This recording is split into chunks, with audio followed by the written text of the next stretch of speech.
Hate would be you think that you're better than someone else or someone is lesser than, and you act on those thoughts. And I guess it can be as subtle as the condescending remarks where people think it's not hate, it's just like a remark. No, it is hate. I really want to get into advocacy. I need to advocate for my community, and I use the privilege I have that I've grown up here and I sound like this to combat those subtle things where it starts from. I'm passionate about making the world a better place that little Shawns can enjoy. Little Shawn didn't have, especially moving to Aotearoa. When I was in Sri Lanka, I was growing up in a civil war. I was quite removed from it because my ethnicity wasn't attacked, but we were still privy to be attacked to a point where my parents didn't want to travel together because if one of them died in a car bomb or a bus bomb or whatever it was, I'd have a parent. It was my normal. Coming here was this haven. I'm the oldest child and oldest grandchild on both sides of my family. Me being born assigned male was a big thing for the family, carrying the name. All the attention was on me, which I didn't hate. I think very quickly my family realized I wasn't the boy they thought I was. I would always hear, my aunties used to visit from abroad. They would say like, oh, you're turning Shawn into a sissy. But I also had moments of amazingness with one of my aunties. So she had the two daughters who were my cousins, right? And I had to go over and play with the dolls. And I had to put on these shows. And my auntie just let me just do it. Just these two worlds I was playing with, like where I'd go to release my femininity and come back, where I'd play with trucks. Teenage years was a big pivot, moving countries. And I think moving here, my parents had a lot of weight on their shoulders trying to assimilate into a society that wasn't built for them, still is not. We're still seeing stuff like that and hate.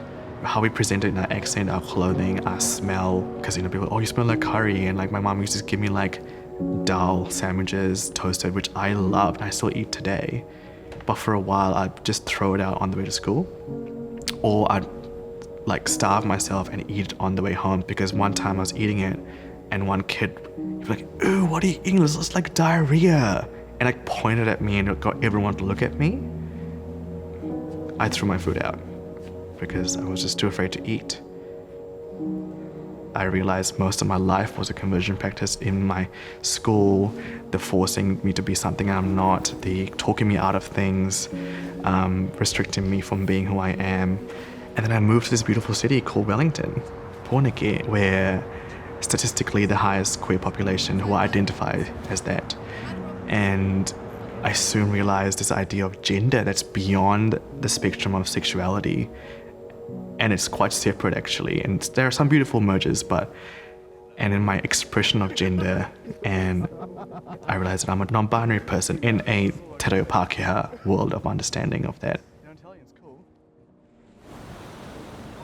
When the unfortunate attacks happen in Otautahi, for the first time in my entire life in New Zealand, my dad said, please be careful, son.